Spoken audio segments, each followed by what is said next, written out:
Incline plane पर बात करना शुरू करें। चलें?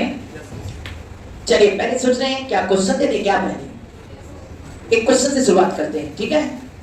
ये देखो, ये एंगल 37 डिग्री है और यहां हम लोग ब्लॉक रख रहे हैं, 10 kg का ब्लॉक रखें। यहां म्यू एस पॉइंट कितना बेटा 8 है और म्यू के 0.7। एक ब्लॉक 10 kg का है, इसको 37 डिग्री पर रख दिया गया, ठीक है? ये पहला क्वेश्चन लिखेंगे। Find the acceleration of block. Second, friction force on the block. Third, the force exerted by the inclined plane on the block. The force exerted by the inclined plane on the block. दूसरा question, ये angle 53 degree, यहां block का मास 5 kg, mu S 0.6, mu के 0.5। लिखिए question. Find the acceleration of block. Second, friction force on the block. Third, force exerted by the surface on the block. A few minutes later. सबसे पहले इस question को लगाएं। पहले हम लोग क्या करते हैं, इस क्वेश्चन को पर्टिकुलर लगाते हैं, अभी कुछ नहीं जान रहे हैं, एकदम लेमैन की तरह लगाया जाए ना। कैसे बेटा? देखो पहले बताओ इस पर फोर्स कौन कौन सा लग रहा है। तो दिख रहा है सर, एक तो mg दिख रहा है, tan g एकदम नीचे दिख रहा है। दूसरा सर हमको नॉर्मल कांटेक्ट फोर्स दिख रहा है ऐसे, हाँ या ना? और तीसरा फ्रिक्शन फोर्स, और इसकी टेंडेंसी किधर जाने की होगी? नीचे की तरफ। तो फ्रिक्शन फोर्स किधर लगना है? ऊपर। अब हम लोगों ने कहा था ना कि फोर्स को तोड़ेंगे कैसे बेटा? एक्सेलरेशन के अलोंग और एक्सेलरेशन के नॉर्मल। इस क्वेश्चन में किधर लग रहा है कि एक्सेलरेशन होना चाहिए? प्लेन के अलोंग। इसका मतलब फोर्सेस तोड़े जाएंगे प्लेन के अलोंग और प्लेन के नॉर्मल तोड़े जाएंगे, और नॉर्मल वाला बैलेंस कर देंगे और अलोंग वाले फोर्सेस एक्सेलरेशन को डिसाइड करेंगे। तो चलो, 10 g का कंपोनेंट तुम लोगों को तोड़ने आता है कि नहीं भाई? 10 g का कंपोनेंट क्या इस डायरेक्शन में तोड़ पाएंगे? कितना होगा 10 g का इस डायरेक्शन में कंपोनेंट? 10 g sin 37। याद है ना कैसे करते थे बेटा? याद करो अच्छे से। तो ये ध्यान रखो, ये 37, ये 50 थी तो ये 37 होता था। तो इधर 10 g cos थीटा, इधर 10 g sin थीटा। उसके हिसाब से 100 into sin 37, sin 37.6, तो ये कितना हो गया? 60। जबकि इधर की तरफ कितना हो जाएगा बेटा? 80। अब बताओ फ्रिक्शन फोर्स का लिमिटिंग वैल्यू कितना आ जाएगा? सरफेस इधर 60 है पर, तो ये चेक करेंगे ना। वैसे भी बोले थे कि फोर्स हमेशा तोड़ा जाएगा सरफेस के अलोंग और सरफेस के नॉर्मल, और हम चेक करेंगे कि सरफेस के पैरेलल जो फोर्स है वो म्यूएसन से ज्यादा है कि कम।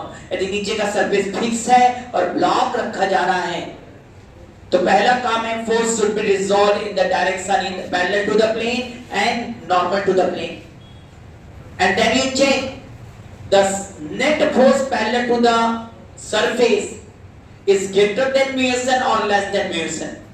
If it is less than Muson, block will not move. In that case, acceleration will be 0, and in that case, the force parallel to the surface balance the friction force. याद है ये point? तो surface के parallel कौन सा force है? 60। Normal contact force यहाँ कितना आ गया बेटा? n कितना आ गया? 80। अब बताओ भाई, सुन रहे हो ना? n कितना आ गया? 80। अब जरा तुम लोग बताओ म्यूएसन मतलब लिमिटिंग वैल्यू कितना हो जाएगा? तो म्यूएस 0.8 into 80 क्या 64 आया है? 64 लिमिटिंग वैल्यू है और सरफेस के पैरेलल 60 है। क्या ये ब्लॉक स्लिप करेगा कि नहीं करेगा? नहीं किया, स्लिप नहीं किया तो फ्रिक्शन फोर्स कितना हो गया? स्लिप नहीं किया तो एक्सेलरेशन 0 हो गया बेटा। क्योंकि हम लोग रखे थे मात्र, तो इसका एक्सेलरेशन क्या हो गया? 0। Any problem to any student? समझ में आ रहा है? तो यहाँ एक्सेलरेशन क्या हो गया? 0 हो गया। पहला क्वेश्चन हुआ। दूसरा क्या बोलोगे भाई? यहाँ पर कितना फ्रिक्शन फोर्स है? सर फ्रिक्शन फोर्स 60 न्यूटन होगा, क्योंकि लिमिटिंग से कम है ये पैरेलल फोर्स, तो फ्रिक्शन फोर्स इसको बैलेंस करके रखा है और ये वैल्यू 60। अब बताएंगे कांटेक्ट फोर्स कितना होगा? तो कांटेक्ट फोर्स अंडर रूट 60 का स्क्वायर फ्रिक्शन फोर्स का स्क्वायर प्लस n का स्क्वायर 80 का स्क्वायर। तुम लोग ध्यान देना, ये आ जाएगा 100 न्यूटन। ये मैंने पूरा नियम से किया। Force should be resolve parallel to the surface and normal to the surface. Normal force is balanced here and the force parallel to the surface, check that block will slip or not. If the force parallel to the surface is less than limiting friction, block will not slip. समझ में आ रहा है ना? और in that case, the friction force balance the force parallel to the surface. अब contact force पूछा तो under root f square plus n square कर देंगे। क्या इतना क्लियर हुआ सब लोगों को? अब आइए इसी को यदि हम लोगों को समझ के पूरा थ्योरी बनाना हो तो कैसे बनता है, क्या समझेंगे? अब यदि तुमसे हम कहते हैं भाई ये एंगल थीटा है, यहाँ ब्लॉक रखा गया मास m का, अब ये स्लिप करेगा कि नहीं हम देखते ही पहचानना चाहते हैं, तो हम कहें कोई बात नहीं, पहले mg का कंपोनेंट तोड़िए। mg का इधर कंपोनेंट याद होगा, सब लोग को रट गया होगा, mg और इधर mg। नॉर्मल कांटेक्ट फोर्स इधर आएगा। यदि ब्लॉक स्लिप कराना चाहते हो तो इसके लिए जोड़ी होगा mg sin theta should be greater than mu s into n, और इस केस में n का वैल्यू mg cos थीटा है। अब बताओ mg से mg कट गया कि नहीं बेटा? इसको नीचे लाओ, sin theta by cos theta tan theta, tan theta is greater then mu s। यदि ब्लॉक को स्लिप कराना चाहते हो बस थीटा और म्यू देखो, मास से कोई मतलब ही नहीं है। यदि tan थीटा का वैल्यू म्यू s से ज्यादा है तो ब्लॉक स्लिप कर जाएगा। सुन रहे हो? कब ब्लॉक स्लिप करेगा? जब tan थीटा का वैल्यू म्यू s से ज्यादा है तो ब्लॉक स्लिप कर जाता है। और इस ब्लॉक स्लिप कर गया तो कौन सा फ्रिक्शन पीछे लगेगा बेटा? Kinetic friction mu K mg cos theta. कब? जब ब्लॉक स्लिप कर जाएगा। थ्योरी बनाना है पूरा। तो इस केस में mg sin theta minus mu K mg cos theta equal to m into a। निसंदेह m कट जाएगा। अरे वाह, एक्सेलरेशन भी m पर डिपेंड नहीं कर रहा है। g sin theta minus mu K cos theta आया, चेक करिए। लेकिन कब? जब tan थीटा म्यू s से ज्यादा होगा तब ये स्लिप करेगा। उस समय फ्रिक्शन फोर्स काइनेटिक लगेगा म्यू के n का वैल्यू mg cos थीटा इस केस में है, तो बड़े आराम से हम कर सकते हैं acceleration g sin theta minus mu K cos theta से नीचे आएगा। लेकिन कब बोला बेटा?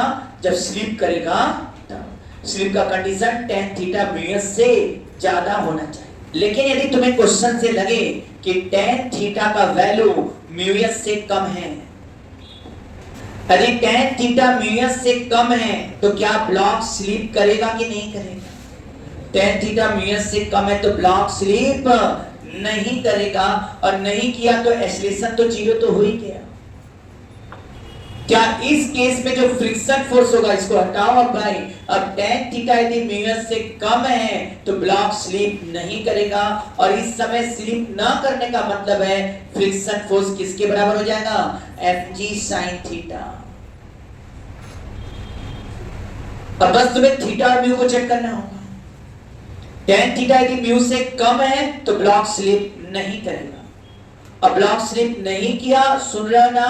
तो फ्रिक्शन फोर्स किसके बराबर आ गया? mg sin theta. Block slip कर गया तो काइनेटिक फ्रिक्शन। और कांटेक्ट फोर्स कितना होगा जल्दी से बताइए? कांटेक्ट फोर्स, कांटेक्ट फोर्स क्या होता है? Under root n square plus f square. n कितना है mg cos थीटा, f कितना है mg sin थीटा। तो under root F square plus N square करो तो समझ में आ जाएगा कांटेक्ट फोर्स क्या हो जाएगा भाई, mg बाहर। तो यहाँ mg cos थीटा का होल स्क्वायर और यहाँ mg sin थीटा का होल स्क्वायर, mg को बाहर कर लिया। अंडर रूट में क्या आया cos square theta plus sin square theta that is equal to 1। तो कांटेक्ट फोर्स क्या आ गया बेटा mg, ये देखो ना sin square theta plus cos square theta आएगा।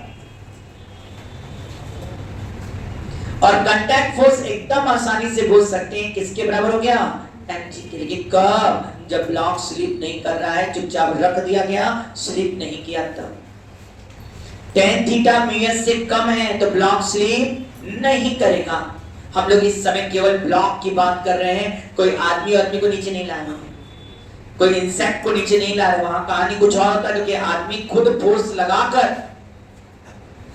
फ्रिक्शन का डायरेक्शन डिसाइड करवाता है। लेकिन यहां पर साफ साफ बात है, ब्लॉक पर भाई जैसा फोर्स लगा उसके हिसाब से फ्रिक्शन देखा जाता है।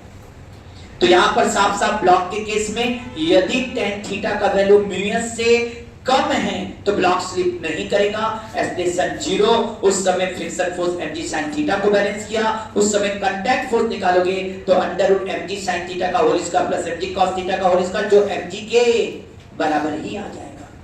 नोट किया कि नहीं? और जब tan थीटा μs से ज्यादा हो गया तो ब्लॉक स्लिप कर गया, और स्लिप कर गया तो एक्सेलरेशन जो आएगा वो g sin theta minus mu K cos है। क्यों? क्योंकि mg sin theta minus mu K mg cos theta होगा, ma के बराबर m कर जा रहा है, मतलब मास पर डिपेंड नहीं कर रहा है। a का value direct g sin theta minus mu K cos theta. पिछले में मैंने क्या डाटा दिया था भाई, एंगल कितना था जल्दी से बोलो, 37 डिग्री। या ब्लॉक था 10 kg का, है कि नहीं बेटा? अब म्यूएस कितना था तुम्हारे पास, 0.8 म्यू के 0.7। अब देखो आपका स्पीड बढ़ता है। आपने जैसे ही देखा कि ये ब्लॉक रखा है तो पहले भाई सब निकालने से पहले ये देखना पड़ेगा कि स्लिप कर रहा है कि नहीं। अब बताओ tan 37 का वैल्यू कितना हो गया, tan 37 3/4 जो शायद 0.75 है। अब बताओ म्यूएस कितना दिखाया, 0.8, और ये कितना रहा है 0.75। कौन बड़ा है, tan थीटा या म्यूएस? म्यूएस बड़ा है। क्या ब्लॉक स्लिप करेगा? नहीं किया तो एक्सेलरेशन तो क्या हो गया, 0। फ्रिक्शन फोर्स क्या होगा, mg sin थीटा ही के बराबर हो जाएगा, और mg sin थीटा कितना है, tan g sin 37 sin 37.6 60 Newton. वो जो इंक्लाइन प्लेन ब्लॉक को दे रहा है या ब्लॉक इंक्लाइन प्लेन को दे रहा है उसी को कांटेक्ट फोर्स कहते हैं। और सर कांटेक्ट फोर्स किसके बराबर हो जाएगा, mg के। m कितना है 10 kg, mg मतलब 100। और कैसे हुआ, नियम से ही सब हुआ है। अब इस क्वेश्चन को क्या देखते बता सकते हो, ब्लॉक स्लिप करेगा कि नहीं? कैसे पता स्लिप कर गया बेटा, tan 53 तो 1 से ज्यादा आ जाएगा भाई, 4/3 होता है। अरे sin 53/cos 53 कर दो ना, 0.8/0.6 आ जाएगा 4/3। ये 4/3 1 से ज्यादा है, और म्यू क्या है बेटा 0.6। निसंदेह ब्लॉक स्लिप करेगा क्योंकि tan थीटा म्यू से ज्यादा है। नोट कर रहे हो कि नहीं? और स्लिप कर गया तो एक्सेलरेशन क्या होगा भाई, जान लो m तो कट ही जाता, कौन इतना एक एक को करेगा। क्या डायरेक्ट एक्सेलरेशन का वैल्यू लिख पाएंगे कि नहीं हमारे student, g sin 53.8 minus mu के कितना है 0.5 इनटू cos 53 0.6। जी रहने दो, 0.8 माइनस 0.3 हो जाएगा, शायद ये 0.5 आ जाएगा। 10 से मल्टीप्लाई करिए 5 मीटर पर सेकेंड स्क्वायर आ रहा है। कितना एक्सेलरेशन आया ब्लॉक का, ब्लॉक का एक्सेलरेशन आया 5 metre per second square. Block कितने एक्सेलरेशन से नीचे जाएगा बेटा, 5 मीटर पर। अब फ्रिक्शन निकालेंगे तो काइनेटिक होगा। काइनेटिक फ्रिक्शन कितना लिखाएगा, म्यू के 0.5 mg 50 cos 53 कितना आया बेटा, ये 1500। 15 नहीं 15 ही आएगा। कंटेंट फोर्स कितना आएगा, तब यहां तो लगाना पड़ेगा। कंटेंट फोर्स फ्रिक्शन फोर्स कितना है 15 का स्क्वायर प्लस तो ये ना आया था mg cos थीटा, तो mg cos थीटा मतलब mg हो गया 50 cos थीटा 0.6, क्या ये 300 आया कि नहीं, 30 से आया है, बहुत छोटा 30 का स्क्वायर बेटा, क्या 15 कॉमन निकल जाएगा क्या, और अंडर रूट क्या बच जाएगा 1 प्लस 4 15 रूट 5 न्यूटन। क्या अब क्वेश्चन दिया जाए, 2-4 क्वेश्चन दिया गया। ये एंगल 37 डिग्री, यहां ब्लॉक है 6 मीटर के हाइट पर और ब्लॉक को रेस्ट से रिलीज कर रहे हैं। ब्लॉक को 2 kg का ब्लॉक है और इसको रेस्ट से रिलीज कर रहे हैं। देखिएगा, in given figure block release from rest on incline plane on inclined plane at height 6 meter. Find first after what time block reach to the bottom. Second, find the velocity of block at the bottom. ये पहला question हो गया। दूसरा question, ये angle 53 degree है, mu S 0.6 और mu के आसानी के लिए 0.5 ही है, ठीक है। और एक ब्लॉक को नीचे 2 kg का ब्लॉक है और इस 20 मीटर पर सेकंड से ऊपर फेंक रहे हैं। क्वेश्चन लिखिएगा, in given figure find the time at which block come to the rest. Find the time at which block come to the rest. Second, find the displacement of block when it come to the rest. Find the displacement of block when it come to the rest. Third, find the time of descent of this block. Time of descent माने नीचे आने का। Find the time of descent of this block.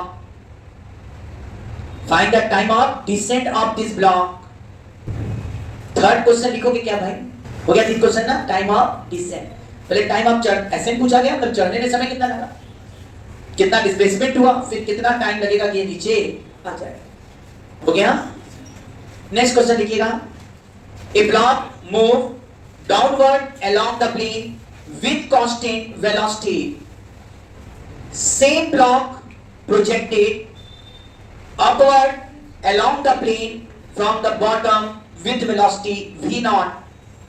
Find the distance covered by the block before coming to rest. Inclination of plane with the horizontal is theta. A few minutes later. आइए अब पढ़ाई पर आ जाए। अब इसका solution किया जाए अच्छे से। ये बताओ, पहले ये बताओ 2 kg का कोई यूज है क्या? यूज ही नहीं, क्योंकि पूछ रहा है कि कितने समय में नीचे आएगा, कितना वेलोसिटी होगा, तो मैं एक्सेलरेशन चाहिए। और दिख रहा है 1037 3/4 होता है जो 0.75 है और मीडियस 0.6 है, तो ब्लॉक तो स्लिप करेगा ही करेगा। अब एक्सेलरेशन कितना होगा, डायरेक्ट मानेंगे g10 हो गया, g sin theta minus mu K cos theta, अभी समझाए थे। g10 हो गया sin 37.6 माइनस म्यू के 0.5 into 0.8 और ये 0.6 से 0.4 गया, कितना बचा 0.2, ये आ गया 2 मीटर पर सेकेंड स्क्वायर। ये आया था सपना, बताओ कितने एक्सप्रेशन से ये नीचे आ रहा है, 2 मीटर पर सेकेंड स्क्वायर से नीचे आ रहा है कि नहीं। अब निकालना क्या, यहाँ रेस से चला है बेटा, u0 है। यदि वेलोसिटी दे देंगे इसको तब तो ये सब देखना ही नहीं पड़ेगा, सीधे क्या होगा काइनेटिक लगा देंगे। कभी भी कोई क्वेश्चन में कहे ना कि वेलोसिटी दे दिया किसी ब्लॉक को, तब तो कोई देखना ही नहीं है, डायरेक्ट क्या लगाएंगे, काइनेटिक फ्रिक्शन लगाएंगे। लेकिन यहाँ तो काम कर रहे हैं।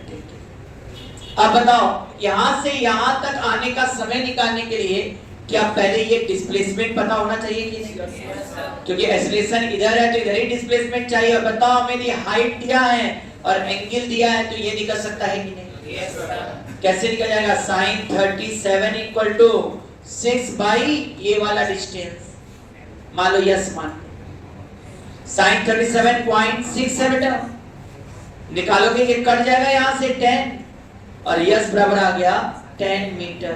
क्या यहां से यहां तक आने में डिस्प्लेसमेंट 10 मीटर है?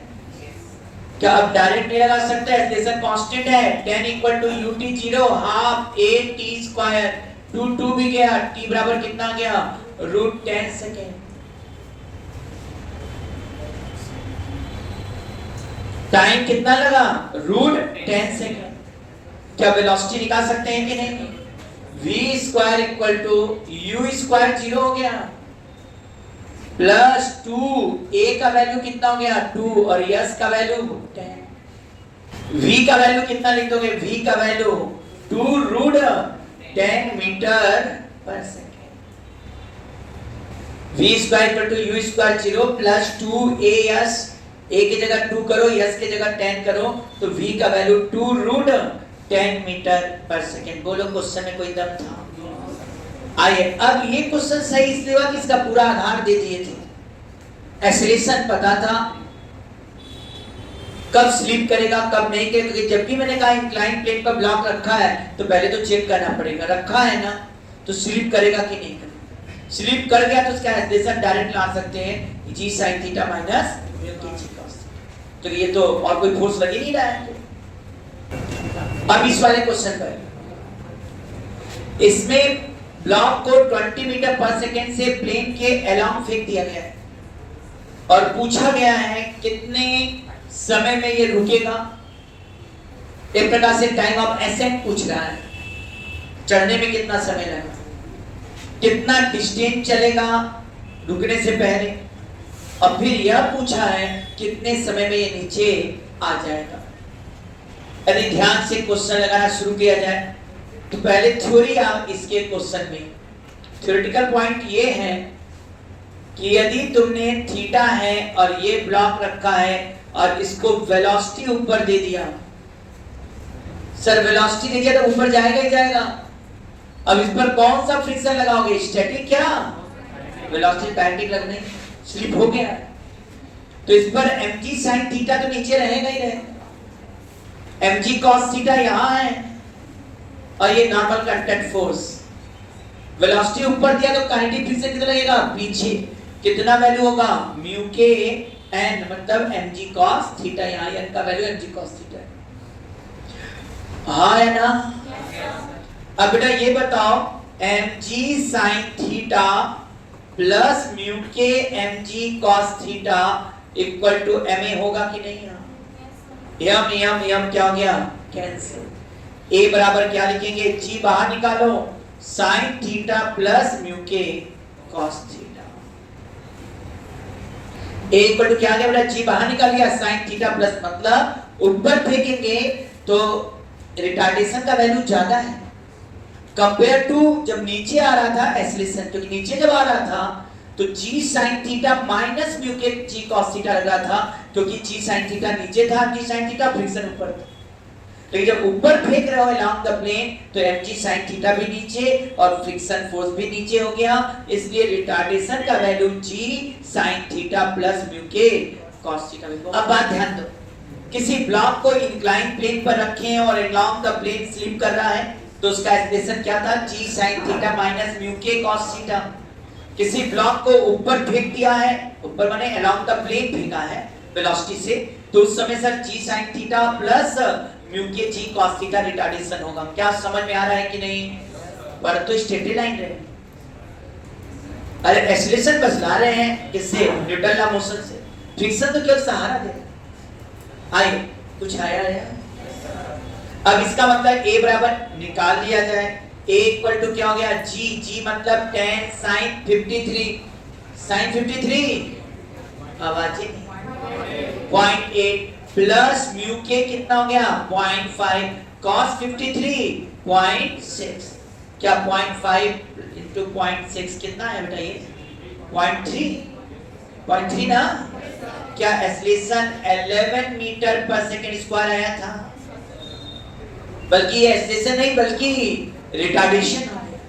और कितना रिटार्डेशन है 11 मीटर पर सेकेंड का। अब क्वेश्चन स्ट्रेट लाइन का एक प्रकार से हो गया कि 20 मीटर पर सेकेंड से फेंका गया constant acceleration 11 metre per second का नीचे की तरफ है, तो बताओ कितना समय में वो रुक जाएगा।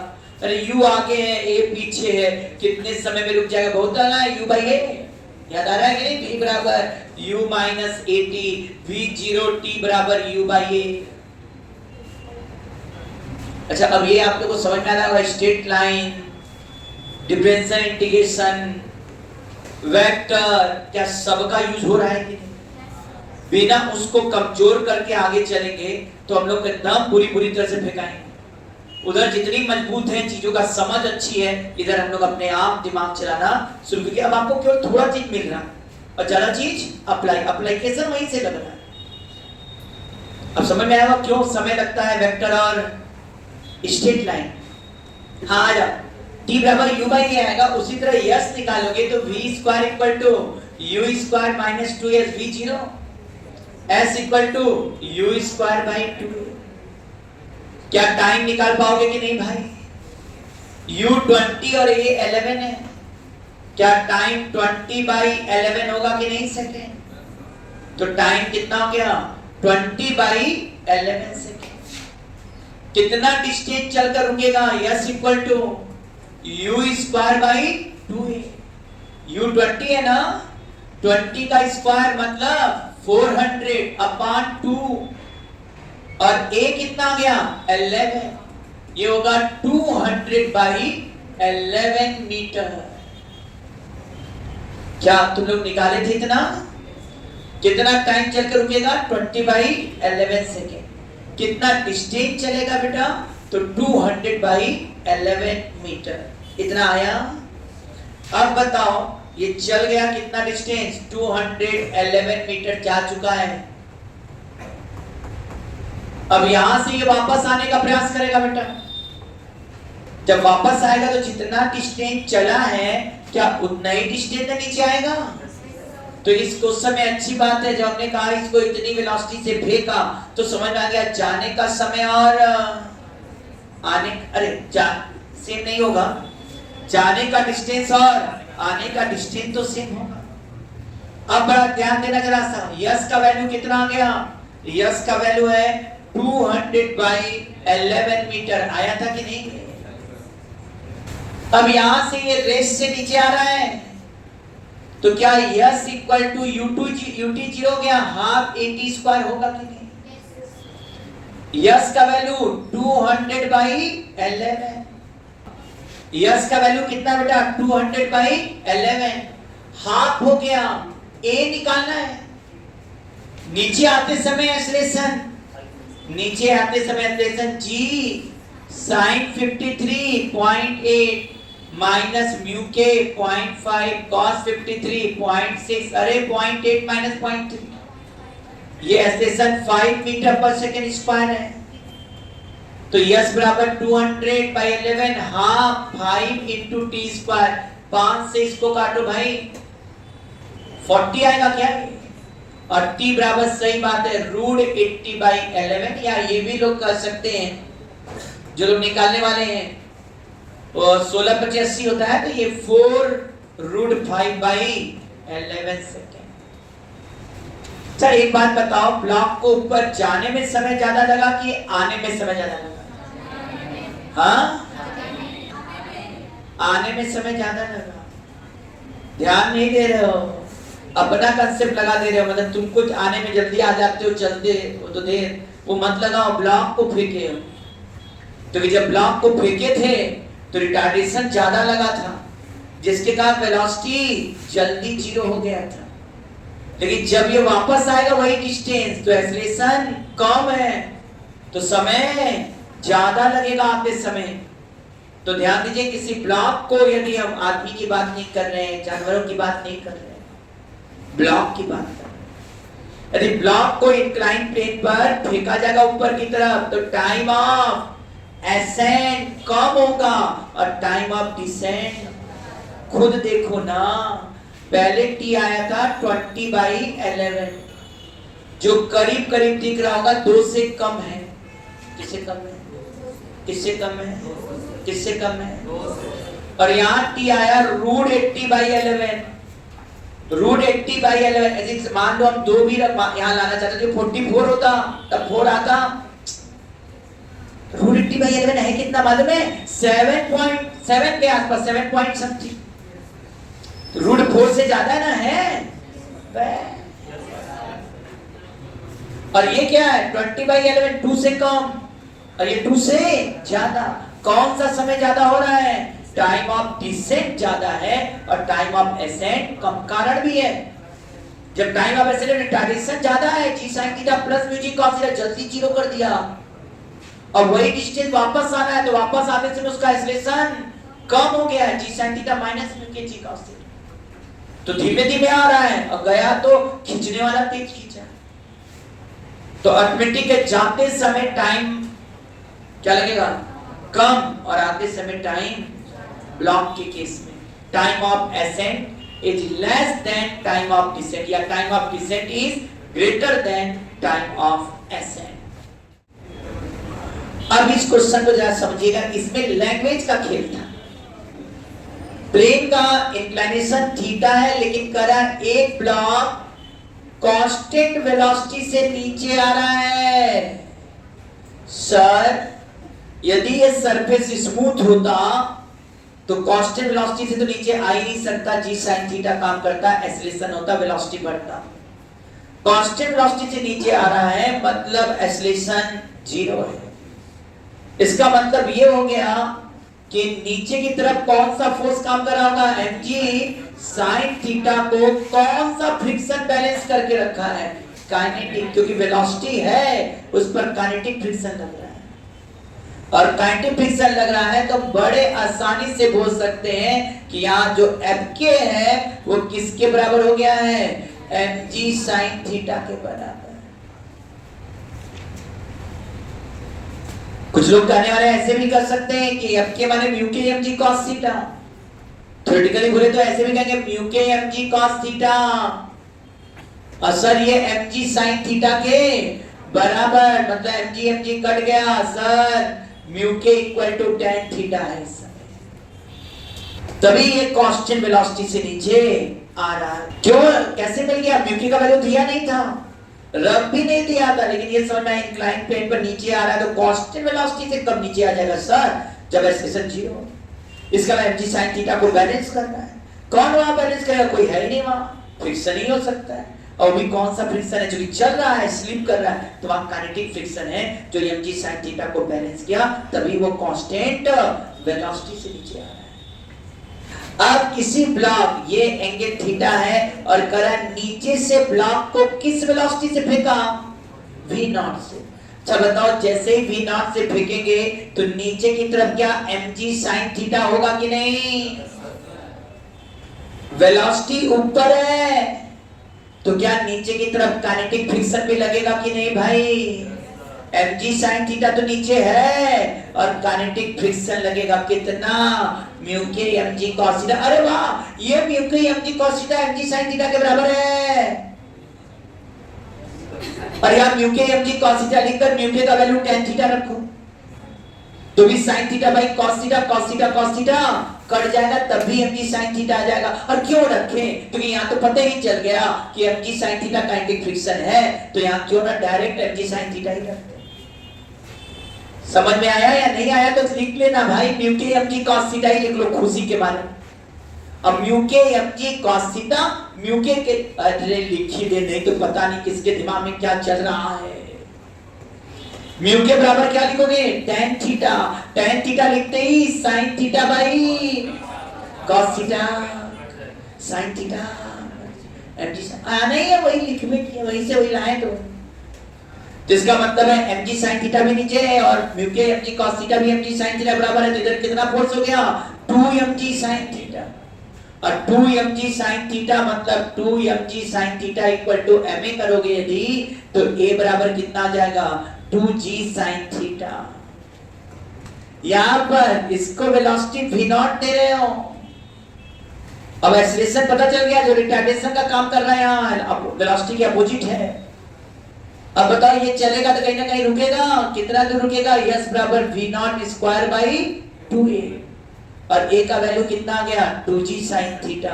क्या यह value v naught square upon 4g sin, ये सब आया हुआ क्वेश्चन है कदे लो। v naught square by 4g sin theta. क्या पढ़ने में स्मार्ट होना पड़ेगा, लैंग्वेज पढ़ने में स्मार्ट होना पड़ेगा। पहले तो सब नियम आना चाहिए, नियम ही नहीं आएगा तो लैंग्वेज कहां से पढ़ोगे। एक एक चीज आ गया उसके बाद लाइन पढ़ते समय प्रिकॉशन लेना है, समझ समझ कर पढ़ना है। ये क्वेश्चन को एक बार फिर से सुन लो जल्दी से। ये एंगल थीटा था, ब्लॉक का मास m था, ये mg sin थीटा है। कहां है, कांस्टेंट वेलोसिटी से चल रहा है। कांस्टेंट वेलोसिटी चलने का मतलब काइनेटिक फ्रिक्शन पीछे हो गया और काइनेटिक फ्रिक्शन का वैल्यू कितना हो गया mg sin थीटा, तभी ये कांस्टेंट वेलोसिटी चल सकता है। और जब तुमने इसको v नॉट वेलोसिटी से ऊपर फेंका, क्योंकि वेलोसिटी है तो mg sin थीटा नीचे लगेगा। mg sin थीटा तो है ही नीचे, फ्रिक्शन फोर्स काइनेटिक भी नीचे लगेगा और काइनेटिक फ्रिक्शन वही ब्लॉक है, तो जो mu K mg cos theta वहां था वही mu K mg cos theta यहां पर है, तो वो mg sin थीटा के बराबर ही रह गया। अब इस पर नेट फोर्स कितना हो गया जल्दी से बोलो, net force 2mg sin theta और ma के बराबर करोगे तो क्या a का वैल्यू 2g sin थीटा हुआ कि नहीं। अब ये वेलोसिटी v नॉट तुम इसको ऊपर दिए, सुन रहे हो सब लोग। अब बताओ ये कितने समय में वापस आ जाएगा, s equal to v naught कितने समय में जाकर रुक जाएगा, s equal to v naught square by 2a।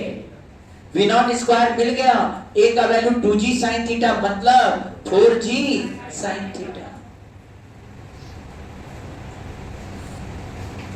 कितना डिस्प्लेसमेंट आया, v naught square by 4g sin theta. लिखेगा inclination of plane is 37 degree. A plane of inclination 37 degree with horizontal.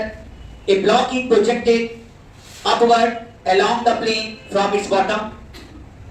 Its time of descent is twice of time of ascent. What is the friction coefficient between block and surface? पहला question हो गया। दूसरा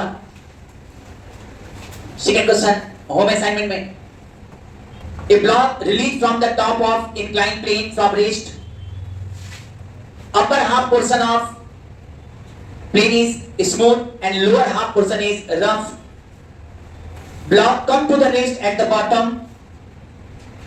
Find the friction coefficient between block and rough surface if inclination of plane is theta with horizontal.